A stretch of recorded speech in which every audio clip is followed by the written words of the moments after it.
وعلیکم السلام ورحمۃ اللہ وبرکاتہ۔ اللہ رب العالمین خیر و عافیت میں رکھے۔ سوال یہ تھا کہ حیدرآباد کا ایک جاہل احمد نقشبندی بغیر بندی نے کہا کہ امام مالک ساری زندگی مدینہ میں گزار دیے لیکن مدینے میں قضائے حاجت کبھی نہیں کیے تاکہ گندگی سے مدینہ منورہ محفوظ رہے، تو کیا یہ بات درست ہے؟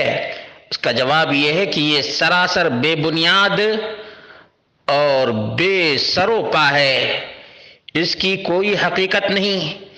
ویسے بھی یہ جاہل آدمی ہے، اس کو جو لوگ عالم سمجھتے ہیں اس کی وہ ویڈیو دیکھ لیں جس میں اعتراف کرتا ہے کہ اس کو عربی زبان نہیں آتی ہے۔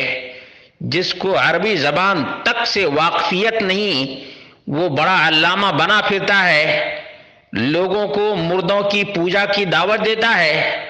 اب یہ نئی چیز پیش کیا ہے کہ امام مالک مدینہ میں پوری زندگی رہے، کبھی پیشاب پاخانہ مدینے میں کیے ہی نہیں۔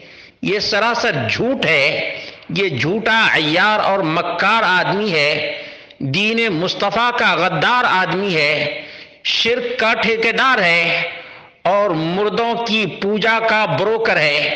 اس لیے مسلمانوں اللہ سے ڈرو، علم قرآن و سنت کا حاصل کرو اور جو قرآن و سنت کی زبان سے واقف ہو اسی سے علم دین حاصل کرو۔ ان جاہلوں سے، مردہ فروشوں سے اور مردوں کی ہڈیاں بیچنے والوں سے علم دین حاصل نہیں کیا جا سکتا ہے۔